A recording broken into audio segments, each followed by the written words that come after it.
clicking it. Click. And we're live. It is Friday, October 22nd, 2021, 5 o'clock p.m. We are on time today. It is cheese night. And I just want to say I have learned a remarkable fact about the estimable Genevieve de la Fera, whom I have known for like a year and a half from this show, but did not know until this very evening that she is a harpist. Although she assures me that she is a lapsed harpist because she doesn't currently play the harp. But every time she appears on this show from her apartment in New York, just off camera, there is a full-size concert harp. Lion and Keeley. And I just want to say that is awesome. Harpists, when I was at Oberlin College, you could always tell the harpists from quite a distance, actually. So they were characterologically quite different from all the other instrumentalists. First of all, harpists were... they got dressed up for their lessons. Nobody else in the entire Oberlin Conservatory did that. But they would, put on sort of businessy clothes, and nobody in entire Oberlin College wore business clothes. But you could always tell a harpist because she was wearing kind of a businessy suit, or at least a dress. The harpists were almost uniformly female. Not uniformly, but almost uniformly. And secondly, they all came from the Midwest. Now, Genevieve de la Fera does not come from the Midwest. Really? That's such a fun fact. It was such a, like it was like a cultural stereotype, the harpists. Anyway, how did we not know this about you, GDF? Again, I talk so much, and I still sometimes manage to bury the lead. How long have you played the harp? Well, I started playing it when I was much, much younger. So probably like third grade, maybe fourth. And I played it all through high school. And then in college, I decided I wanted to take a break, and it's been an extended break, but I still have my harp. And So how long has the break been? Oh, over 10 years. And I keep getting it restrung to get myself to force myself to start again. And so then I'll do that. And then I become so distracted or preoccupied with other interests that my practice suffers, and then I have to start all over again. So I'm actually probably due for a restart, and I'm thinking I have to get it restrung because one of the things about the harp particularly is it's very temperature sensitive. You're aware of this? Yeah. And so one of my children played the harp for a while. Oh, really? Although this person did not get dressed up for lessons and was not from the Midwest.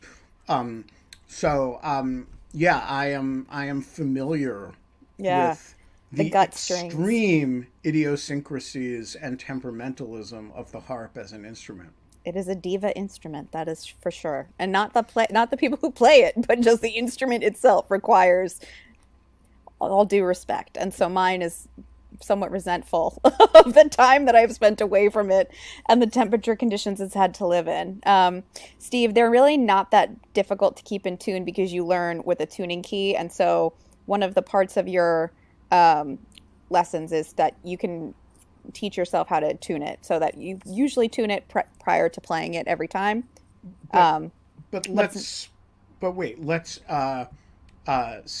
Let's start with the point that unlike a piano, you have to tune it every time you play it. Yeah. So the answer to Steve's question is yes, harps are a bitch to keep in tune, like lutes. That's true. But I guess it's part of the whole maintenance and giving it its due respect, I guess, as the diva instrument that it is.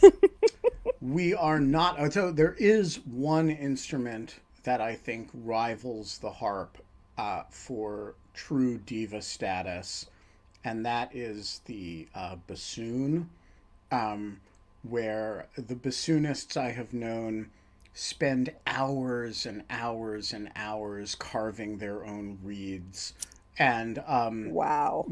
and soaking them and it's a weird, like, they're like vinologists, oboists too, Richard. Yes, the whole oboe family. The really weird ones are the English hornists.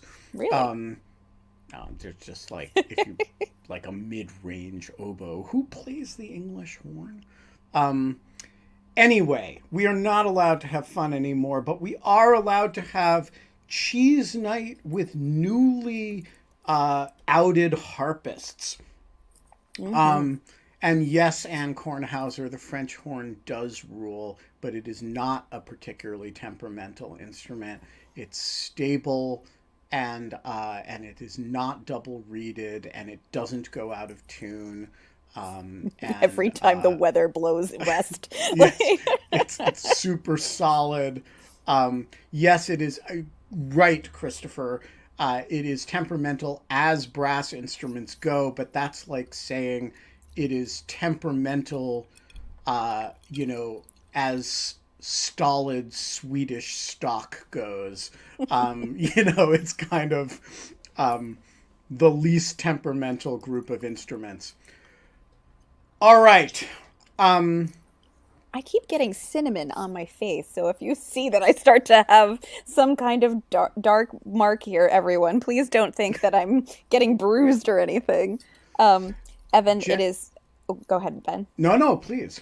It's a ginger ale with a splash of apple cider and cinnamon on top. And for those of you who are imbibing, you can do a little uh, dash of vodka, and it apparently is delicious. All right. What are we talking about today? Paula's boy problems. I want to know. Yeah, so let's start with Paula's boy problems.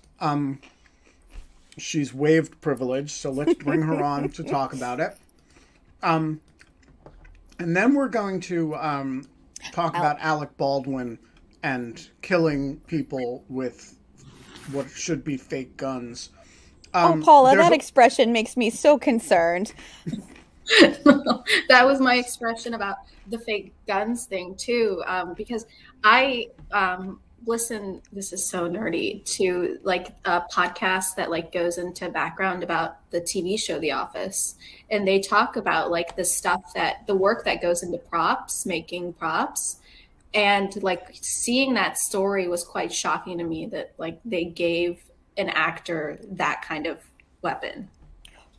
So not to jump the gun, but I've heard that that's the malfunction is not something that is normal, but it's also not something that's unheard of. I don't know. I mean, it's just shocking to me that based on what I've read, they would even give it to someone because what I've heard is like you will have, this is like for the office and they would have like safety coordinators for even the smallest things. Like if you want to, light something small on fire, you need a safety coordinator. So it's very shocking to me that someone made that mistake.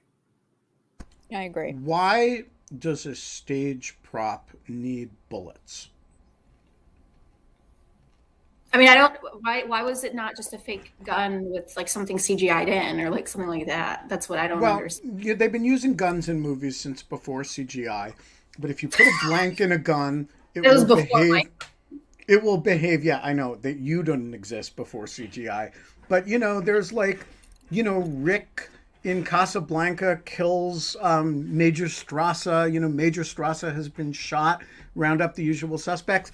There's a gun. It goes bang. I don't think there was a fucking bullet in it. What?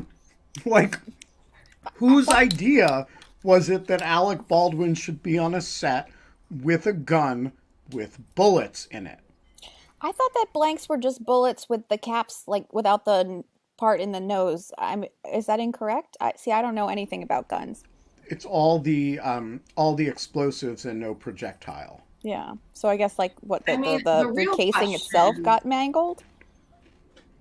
Well, this seems like somebody. I mean, look, if the gun, a blank can hurt you if you're close enough to it. Um, you know, a start. You don't want to be right next to a starter pistol when they. But um, uh, I there think the real seems question is though to is like actually shoot somebody, you need a bullet. Something needs to have. Yeah. I need to know like I totally get. I mean, I don't get. I understand the playing to the base thing, but I didn't know that like Trump supporters were pro killing people that worked on movies. Wait, So I what? really don't get the JD Vance tweet. Like, who is that for? I want to know. What did Which JD one? Vance tweet? I'm sorry, I don't follow him Oh, on Twitter. really? Okay, Yeah. let me pull it up. JD Vance tweeted, um, well, let me pull it up really quick. Oh, JD Vance tweeted, "Dear Jack," as in Twitter Jack, "let Mhm. Trump back on. We need more Alec Baldwin tweets," as in we need more people to tweet about this man accidentally killing someone. Like, who is that for? I just Who think The that's an voters of idiotic Ohio, statement. of course. really? Like, who is that really appeasing someone? It's Okay, honest. Well, we're talking about him, so I think the intention is just to get attention True. from him, as with most things he does. so let's talk about the boy problem, Paula. Yes. No distractions. It's getting annoying to find someone who has the like I feel like the field of people I can date is so small. Like it's just so narrow based on Why? Steve's gonna say something. I think first like the values thing, like now like I have to like worry about like every guy that I encounter saying something stupid about like vaccines or like I don't know, ivermectin. That's like a third of the male population now. And so Oh, like let's give men a little more credit, Paula. Come on. You can't. no. And then You it's know, a just lot of women believe in ivermectin too. this It's is not a True. particularly male. Yeah. just not my We can't break it demographic. down by gender. That's not the demographic I'm going for. It's Fair. that, and then combined with like the traditional way, like I don't understand like how men act, like what's going inside their brains. So it's those two Yeah, I things don't either. colliding. That's just it's so frustrating. Like Now, is it their behavior towards you, or is it their behavior generally? generally, like I can't figure them out. Like so even if I did find a guy who had similar values as me, I couldn't tell if he hated me or if he liked me. I would have When, no idea. well, so just to comment on the behavior generally, I have found, because I have a lot of brothers, and I'm speaking predominantly from my experience with them, it's better just to appreciate them as the wonderful unicorns that they are, different from us, and how they bring a lot of joy to our lives. That's how I view them. Because I don't understand a lot of the things that they do, but I appreciate them, and they do contribute a lot of wonderful things to my life. But secondly, if you were going to be analyzing their behavior towards you, which is how I made the distinction in my question, is they're pretty transparent. I mean, when men like you, they like you. Like or generally when people like you, they're No, transparent. here's the problem though. Like I'm the type of person where if someone's like, "Oh, you don't seem too dumb," I'd be like, "Oh my God, that's such a nice compliment." So I can't tell if someone's like actually likes me or like likes me. Like I can't tell normal from, does that make sense? No, it does. I understand. But that is more self-work and less analyzing the other sex. That's more like, I'm going to work on my self-confidence because Paula, you're awesome. So, and just to clarify, I like you. But you have to be like a little bit more like Team Paula here. I mean, Ben, what do you think? Well, so first of all, I think you're being spooked by the male mythology. So men are actually super simple. Oh, It's okay. like like just deal with males as you would deal with a 12-year-old boy. Oh. Because they're not actually, they may have more facial hair, they may have, but males are very simple creatures. It's you guys who are complicated. Um, and um, and most males are also dumb. Which, if you ever watch a group of guys talking to each other, will come through very quickly. You actually just go somewhere and just like find a group of 5 guys and just listen to them, and you'll realize that in addition to being mostly 12-year-olds, they're also mostly pretty stupid. Now, granted, if you listen to a group of women, they're pretty stupid too, but the nature of the stupidity is different. So female stupidity is all about a kind of you know um, you know vacillating between validating each other and establishing hierarchy over I each just other. snorted. Whereas That's so male true. stupidity is really just like a bunch of puppies jumping on each other and like attacking each other and vying for dominance by like trying to bite each other's necks. And so the answer is you're overthinking it. It's not very complicated. Just think about dealing with a group of like 12-year-old stupid people who are basically puppies or bear cubs or something. And that's really all you need to know. It's not really That's very it. complicated. Is there a particular individual that you're perplexed by? Or is this, and No, I mean, it's just you like have the the right to male, refuse. the Notice male GDF's species. awesome pivot here to try to get more information out It's of like Paula. it's like it's like if I could, when I do find that guy who has like similar values, then I have that second problem. And if I don't have that second problem, then like we don't have like I only get one or the other. Does So that make sense? I almost always say this in the other direction, but so I often give people job talks, and there are some people in the audience who I've had this conversation with that looking for a job is exactly like dating. Um, you know, like and but this is the exact reverse of that. Just think of it as looking for a job. I mean, if I I told mean, you like honestly, most dating is like a job interview. It's like, so where'd you go to school? What do you do? What's your it's the job same like? How conversation. long have Oh you been there? Yeah. no. I'm trying. It's I think also like it doesn't help that like I don't drink or party. Like I got invited to he's like, do you want to come to this like small Halloween party we're having? I'm like, no, I'm gonna go work out instead. Like that doesn't help my But I chance. actually I disagree so much with that though, Paula, because you're going to find the type of person with the shared values when you do the things that you love to do. If you go to a party, you're going to find someone who's incompatible and like are you like That's true. so what and that's a Plus I waste of don't your like time. Halloween, so I'd yeah. also just like to point out Oblio's statement in the chat. Focus on whether you like them. Who gives a shit if they like you? You should be like vetting them. Sorry, So excuse me for that would swearing. mean that I would have to face potential rejection. Oh yeah. Look, if you're not being rejected like 5 times a day, this is another thing I always say in the job context. If you're not applying to enough jobs to get a couple rejections a day, you're not doing it right. Maybe that's my So problem no, because no, I was rejection is thinking. good. See, Rejection I is was Growth. freaking thinking I should not feedback. fail. Like I need to hit it out of the ballpark immediately, and if it's not absolutely perfect, Dating All is right, messy, Paula. Daniel, you're out of your native habitat. You're wearing an Hi, Daniel. obviously blue shirt. You're not backlit. Do you have any advice for Paula?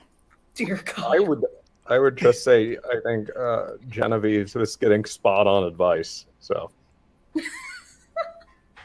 Who's Jim Banks? the congressman that's been writing letters The under woman's false been lying. pretenses. Oh, I haven't followed this. So I've been dealing with a different story today. What's been going on? He's pretended he's part of the January 6th committee. Has been signing Oh, letters he's the one who suggesting was he's removed. Yeah, he was never selected for it. And he's been writing letters to try to get information from government agencies, posing as the ranking committee member. Excellent. And I'm wondering, I guess my question is mute, but I'm wondering whether there's any potential criminal exposure here. Well, so first of all, the question is, does he have any advice for Paula? That's the first question. If not, Did Daniel just cut out on purpose? No, he's refreshing. Or there's internet. Daniel is unusual among Greek chorus members in that he asks his question and then he vanishes himself. So, most people just kind of wait for me to dismiss them, but Daniel, you see, I think he just disappeared himself. So I haven't followed this story because I've been wrapped up with other things today. But as I recall, Jim Banks was one of the people that Mr. McCarthy appointed to the committee, and Nancy Pelosi vetoed and appointed Ms. Cheney and Mr. Kinzinger instead. And so I think he maybe is taking his original appointment at face value. The answer to the question of whether there is criminal exposure is that I'm going to be disappointing here. I think the answer is very likely not, but if there were, it would be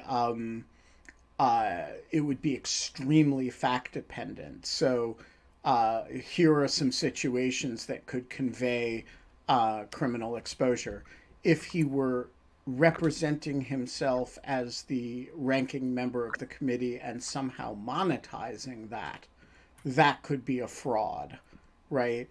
If he was causing somebody to behave in a fashion that they wouldn't otherwise behave because they think they're actually dealing with the committee,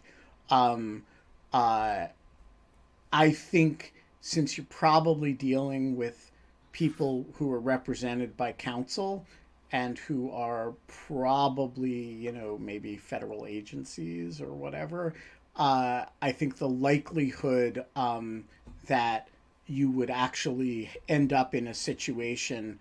I see Jacob says he's been asking people to send him the same documents. So if somebody... that's actually an interesting question, right? Like, could that be considered as fraud? And I think the much more likely basis for action against him would be through the ethics committee, not as a criminal matter. But everything I know about it, I have learned in this conversation, so I'm, take it all with a grain of salt, the size of, your heads.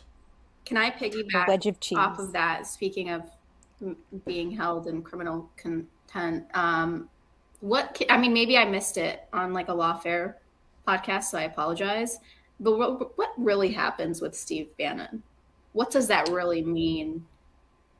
Does it hold any weight? So you did miss it. We had a long, detailed conversation on the Lawfare podcast with the awesome Jonathan David Schaub, who is a former OLC lawyer who works on executive privilege matters. And I would refer you to that conversation, which is super detailed and useful on this. Genevieve just shared it. I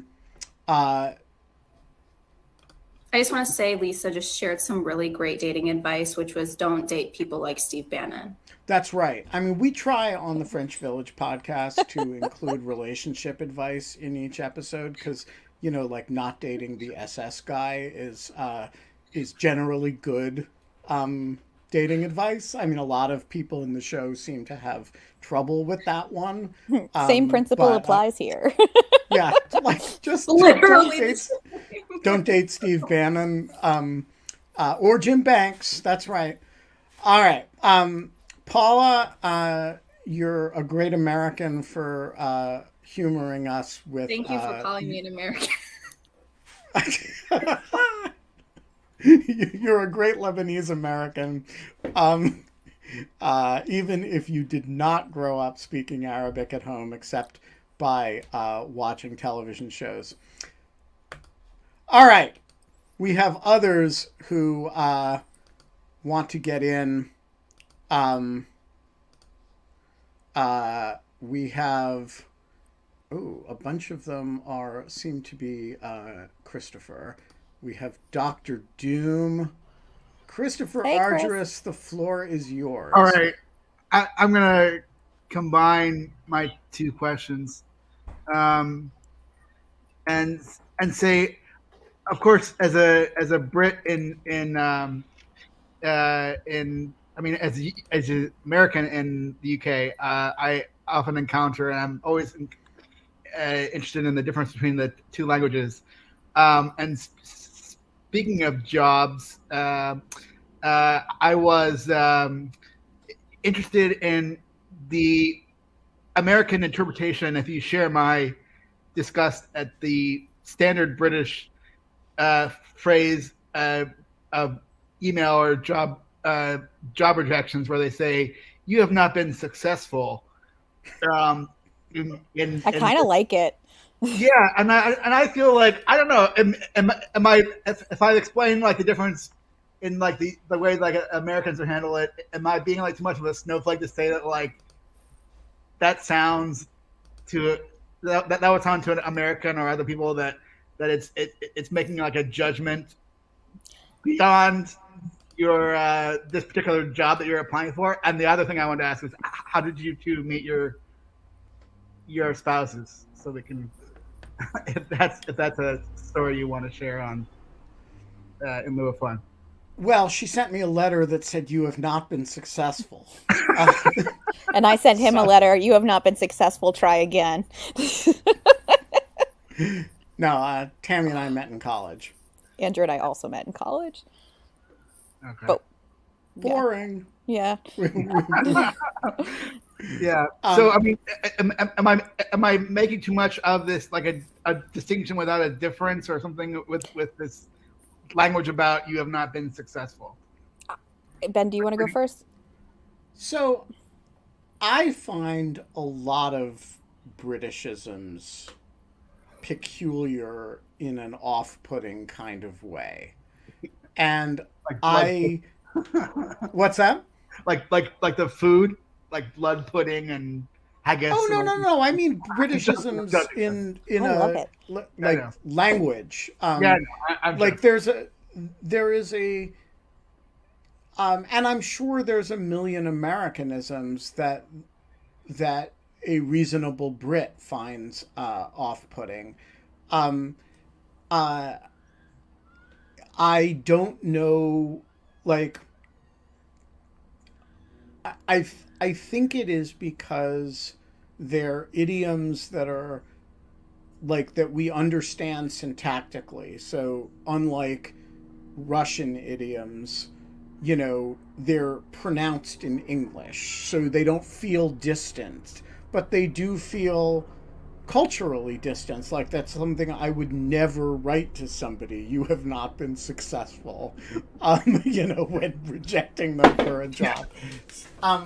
So but I actually think it's an example of the greatness of the English language, that we have these very subtle regional differences that are like enough to make you like I would feel rejected if I got such a letter. Yes, exactly. And you're like a life failure for you have not been successful. That's right, in life. Yeah. I take such a different perspective. I think this is so interesting because, like, it's for me, I have the opposite because it's so situational. And I always kind of hate the trust up, we regret to inform you, like we've chosen to go with like that always seemed somewhat fluffy. So I actually don't mind the you have not been successful. Is that weird? I No, don't know. it's just a different reaction. But I'm with Chris. I think like it feels like a character judgment Yes, exactly. rather than Exactly. I try to explain this to my British friends, and they're like, "Oh, you're just being, too sensitive, or like, get over it." I think it goes back to the way that like you in the UK, much more than the US, you are constantly like making fun of your friends like in an aggressive way, and that shows like that you're close to them. Whereas Yeah. like to an American, it's like, do you hate? Do you secretly like, or not secretly? Do you like overtly like not like me, or think I'm a like the stupidest person alive? But it's just common that you're constantly negging or just making fun of the other person. It is bizarre that is a sign of intimacy, and meanwhile, like the most proper manners are somewhat weaponized. It kind of reminds me of the Southern, "Oh, bless your heart," and it's like, Yes, ooh, exactly. oh dear, you said that to me, I'm in trouble. Yeah. All right, Christopher, I'm with you on this, and Thank I you. promise you, Okay. the next person who does not get a job at Lawfare will not receive a letter that says they have not been successful. Good. Okay, my work is done for tonight. Thank you. All right, Doctor Doom, the floor is yours. Which question did you want? Any and all. You can do what Eric, what Wow. Christopher did. Sorry, I'm looking at Eric Berg's Many name right many now. degrees of freedom. Thanks. Yeah, you can ask what is them a in pet sequence. peeve? What is a pet peeve of mine? All right, go for it. I'm actually very acquainted with evolutionary psychology and some of the implications of those ideas, and I don't think your characterization earlier of men was altogether off. However, it seems to be okay in the culture right now to make little snarky remarks about men, etc. But if you were substituting X for that, you'd be canceled. And I Well, wanted to. I did make comparably snarky remarks about women, No, about you did how about women, but let's one step that would be beyond the that. analogy here. One step beyond that, and you're toast. So I'm kind of I keep hearing these things, inserted in in NPR shows and humor shows everywhere. And I actually have to say that I think there's a certain kind of toxicity, not to this crowd, because this crowd, is perfectly happy in hearing these kinds of things, but to people who are not of this crowd, and actually does create a level of contempt and humiliation for people that is never forgotten. Well, so I will just say to all men who felt my contempt and felt humiliated, I deeply apologize. I certainly did not mean to. Ben, I know that you don't mean that. I'm really talking about something more general. I'm not really talking about you. Is your objection that it doesn't leave room for men to have like emotive reactions, or it limits like the scope of which people can take their feelings seriously? No, I'll pull it back a little bit. Since the late 1970s, Hollywood started to beam basically a bunch of shows like All in the Family and other things that were filled with a certain level of disparagement of another part of the, of people in another part of the country. And I'm not saying that the criticisms that were embedded in those shows were altogether unjustified, but people remember and people feel very deeply the way those kinds of things are expressed, especially in terms of mocking humor. And you know, there are all kinds of variations of that. You have you know, somebody like Trump who's humiliated at that dinner, and I have to believe that that was a very, very powerful motivator for him. You have Hillary Clinton, who made probably the worst political guffaw, you know, faux pas that I've ever heard, which was the comment about sifting people into baskets. People are not objects that are sifted into baskets. The criticism may be valid about the attitudes, but nobody wants to be reduced to an object that you float. So I'm this kind of casual quality that I've seen among people that I know, probably myself at times. I'm just curious about your opinions about this. Oh, do you have thoughts, GDF? I'm still forming my thoughts into a cogent sentence. So I am largely sympathetic to this complaint. That is that we can be, as a society, hypersensitive to slights against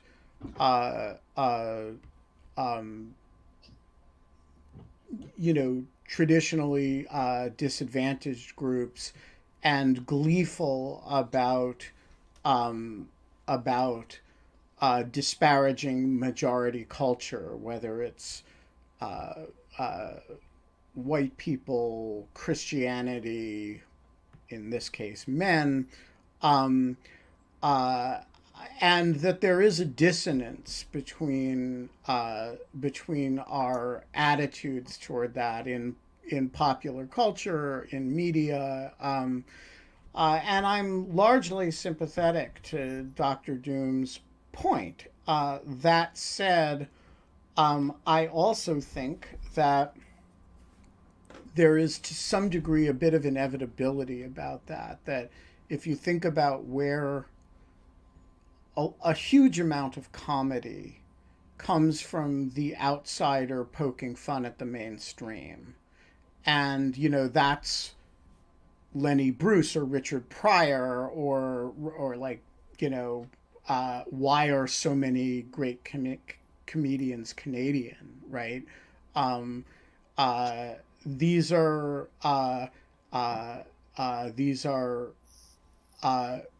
cultures that are very proximately close to mainstream American culture, that are just different enough to have unique insight into it and we traditionally accept that as a form of critique that is not offensive, but that the majority culture is big enough and dominant enough to just kind of accept and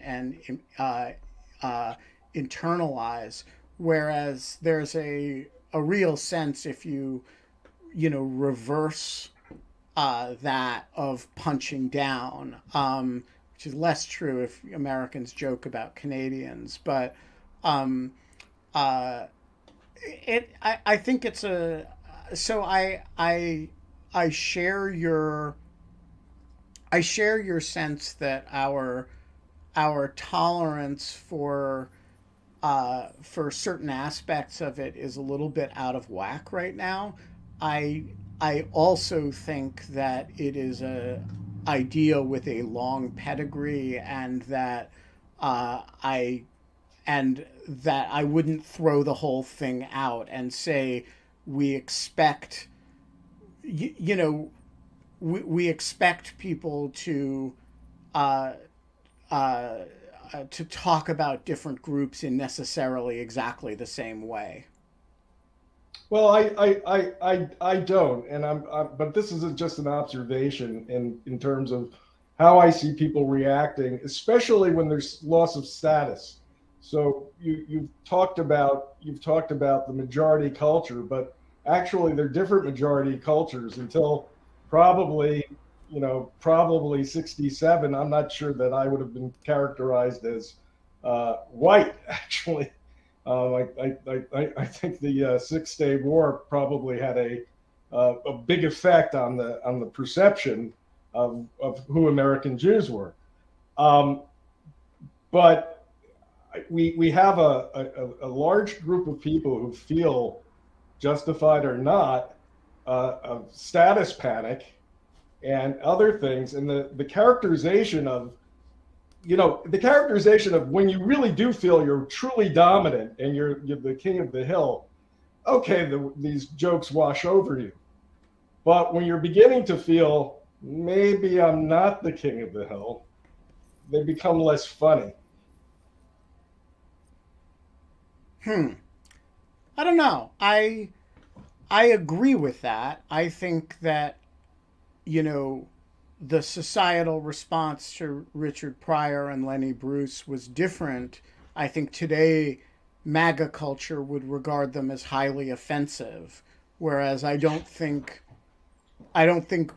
like Nixon Republicans I don't think they thought about them at all. And so I agree with you that there's a sensitivity in aspects of the majority culture, and I also think it's worth a certain sensitivity to that, just because being sensitive to people's concerns and sensibilities is a nice thing to do. That said,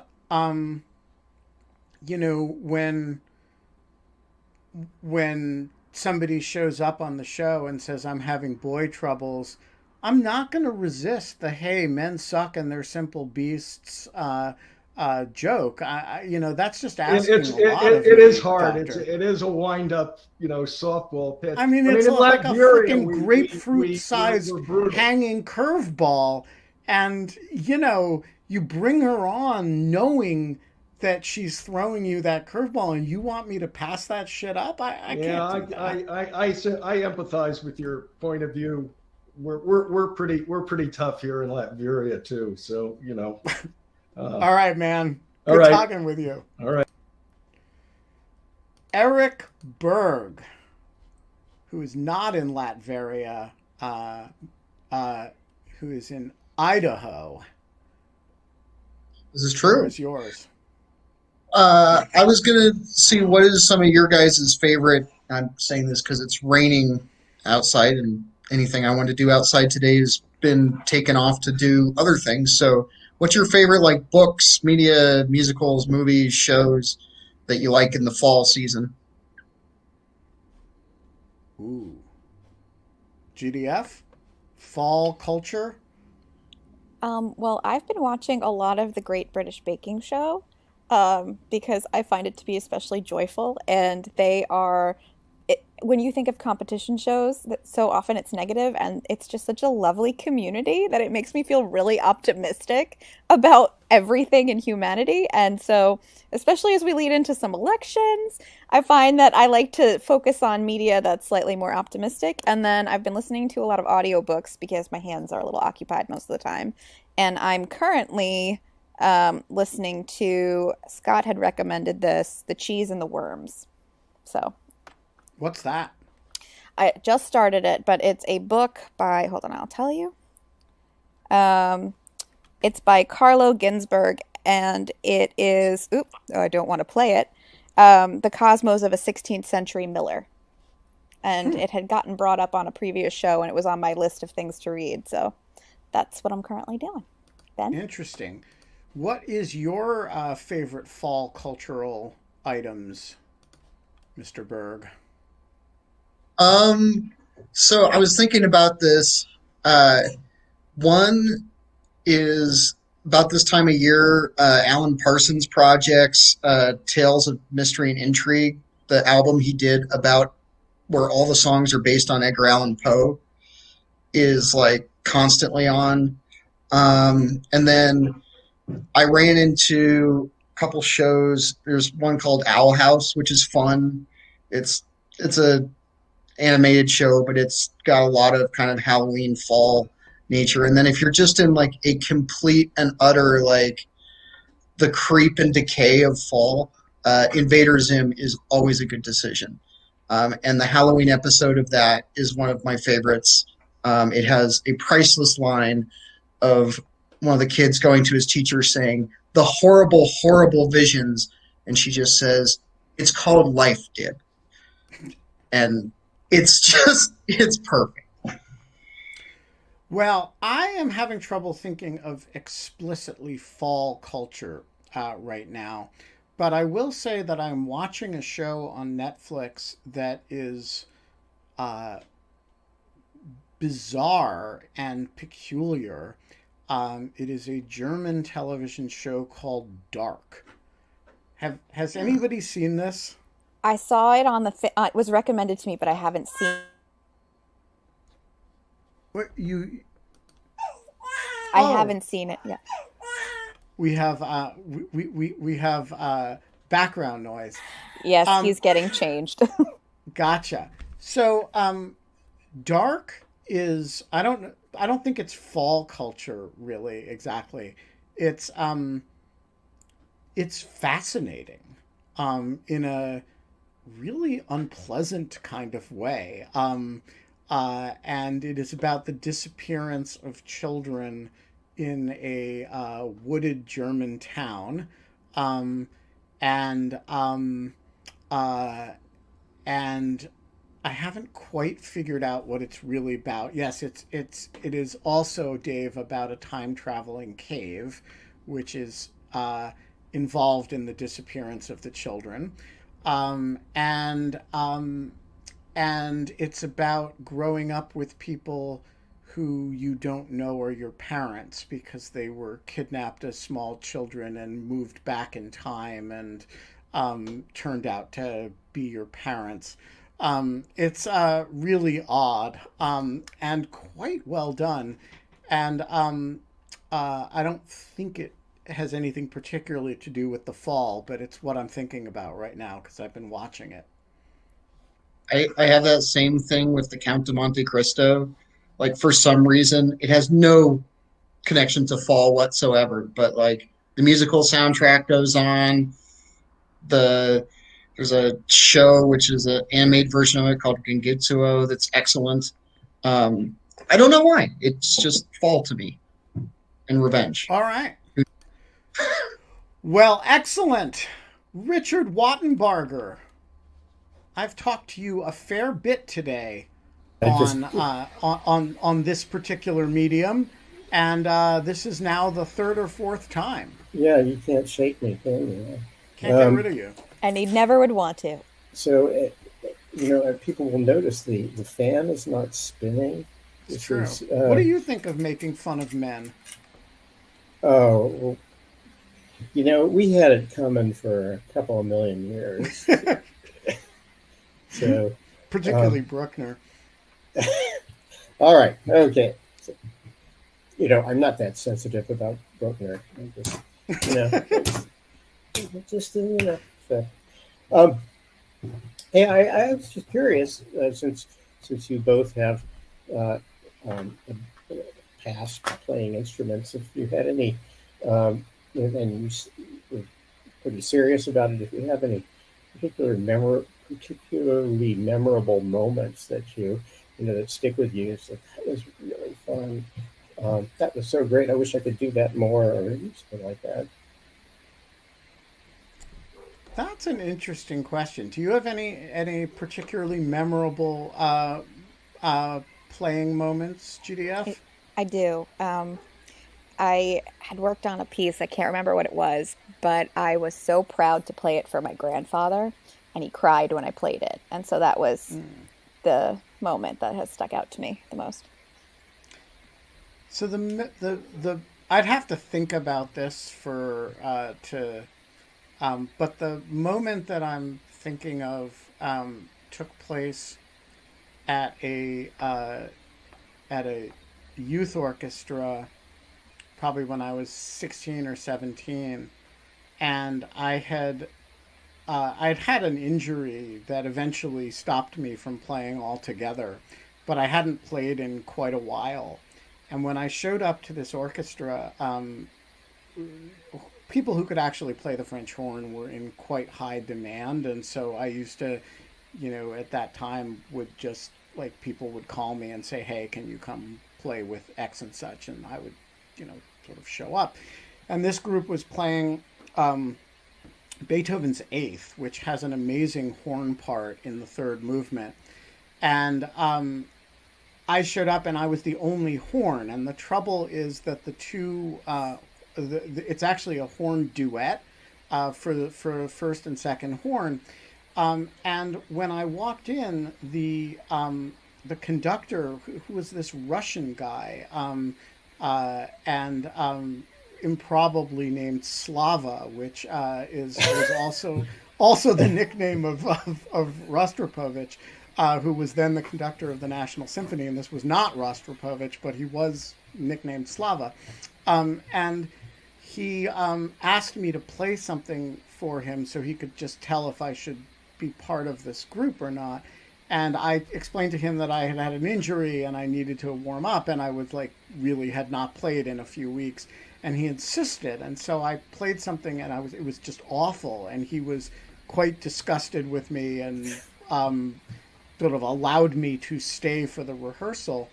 And so we come upon this third movement where there is no second horn, and I have just humiliated myself in front of the conductor. And so I just figured, leave it all on the table. So I grabbed both horn parts and I played both, which there are parts that there are duets, but there are parts that they're trading the melody. And I have never had a moment where I changed somebody's opinion of me more completely, more quickly than that. And I still remember at the end of the third movement, he just looked over at me and said in a thick Russian accent, "Bravo, horn, very difficult part." And then, so that was my impressing Slava in Washington, who was not Rostropovich. I just have visions of this being the horn version of someone trying to sing both parts to "Baby It's Cold Outside." Well, it's so the horns in Beethoven's Eighth are it makes no sense to play only one of them, but it makes even less sense to play the first horn part and then leave the second horn part blank, because it actually doesn't work. There's like they're trading the melody back and forth. So that's the best I can do on really short notice. When you were injured, did you was it painful to play, or you just lost some muscle control, or what? Well, so I had a bad TMJ injury that was eventually fixed surgically, and I actually couldn't open my mouth much beyond this, and so it really wrecked my embouchure, and I eventually went to college and just kind of never played again. So I went to Oberlin because there was a conservatory, and I never had any engagement with it. Yes, Eric, it was a HIPAA violation to describe that. All right. The Reverend Dr. Hilary Livingston, I have been trying to bring you and Tony Cava on. I've failed utterly with Tony, and I have failed with you up until now, but here you are. Okay, I'm glad it worked out. I'm on my iPad, which is a little glitchy, but I'm glad I made it. Here you are. Here I am. So good to see everybody. Happy Friday. Happy cheese night. So Ben, I think normally when I see you on the show, you're in a dog shirt, and tonight you're in like a button-down dress shirt, and it looks like it's like very cozy and maybe has like a texture to it. And I almost want to like reach through the screen and touch the sleeve of it to see what it feels like. And so you like linen. You want the shirt's backstory? Yeah. Why not? I'm always interested in. So is the question, what's the history of the shirt? Or is the question, why are you wearing A button-down shirt instead of a dog shirt. All of the above. Whatever you choose to share. I always think when people are wearing it, looks like it's very comfortable, and I like the color of it, and I like. And you've been gracious enough to not mention that it's not ironed and that it's kind of, looks like it just came out of the dryer. Well, I didn't know if it was like because some shirts naturally kind of have that. That's what I mean. It kind of looked like it had a cool texture to it. So I'm just interested in when people wear interesting clothing. I just think it's interesting. So, well, let me tell you the full story of the shirt. First of all, it was inappropriate to wear a dog shirt today because I was doing my first interview of a book project with a member of the Carter administration. Wow. And it just seemed like the wrong thing to do with a distinguished gentleman of a certain generation to show up in a dog shirt. And so I actually put on an appropriate shirt to avoid needless offense. As to the particular shirt, it is cotton, not linen. To those who are debating it, it is in fact a sort of straight out of the dryer kind of situation, and I'm glad it fooled some of you. It's just your garden variety blue shirt. I think it's benefiting a fair bit from the ring light and the fading light of the Washington evening. It looks great at twilight. Well, thank you. I think it's probably this is the most discussion this shirt will ever get. Okay. And yeah, for those who are making Nietzsche references, this is the twilight of the dog shirt.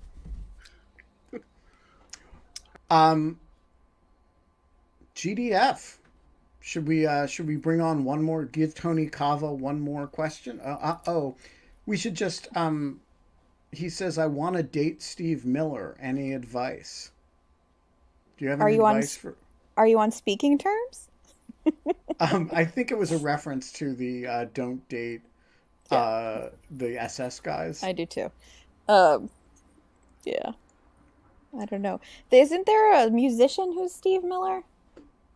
Yeah, but I think Paula's idea that he should date Tim Miller instead is a good one, except that Tim is married. Yes. We are going to leave it there. It is. We're 2 minutes early. We are. We started on, so we had to drag it out for 2 minutes. Can you give a 2-minute soliloquy? Well, I will do as I do with my child. I will narrate as I continue to think. I'm going to pick up my phone now and smile. That's actually been something that I think is really bizarre, because I don't know whether or not there's any, and maybe as he gets older it'll make more sense, but I do a lot of procedural descriptions too. Like when you're doing certain things, like, okay, well, now we're going to put you down, and like a lot of, and I know he doesn't understand any of it. And we were talking about this before the show, but it just makes me feel better. Well, I believe in talking constantly to babies, even if you have absolutely nothing to say. He disagrees, though. It's really funny because sometimes he'll cry until I stop talking and then he's quiet. Really? So that I'm like, oh, so this is your opinion, huh? You're tired of mommy talking. And then Andrew starts talking and he's just like, he loves the sound of Andrew's voice. It's really funny. You know, this is how parental rivalries over children's affection starts. Oh, no, I'm happy. If, please, if the baby wants to hear you talk, here you go, Dada. We will be back Monday. We have some cool guests next week. I think Tim Miller is joining us on Monday. And I think he's going to be in Washington, so we may do it somewhere in public where people can join us. Ooh, that would be cool. and you should all, show up if you're in the Washington area. Until then, GDF. We don't have fun anymore, but we do have dating advice, and the best advice we can give you, and we're going back to Paula for this, be Paula's best fan and biggest advocate. Yeah, I think we actually need a sign off from Paula today. I think so. So come back, Paula. Yeah, we don't until Monday, Paula. Oh, was I supposed to say something? Yeah, now this is the part where you say we don't have fun anymore. We don't have fun anymore, but in 70 hours and 59 minutes, we will have Mr. Tim Miller. There we go.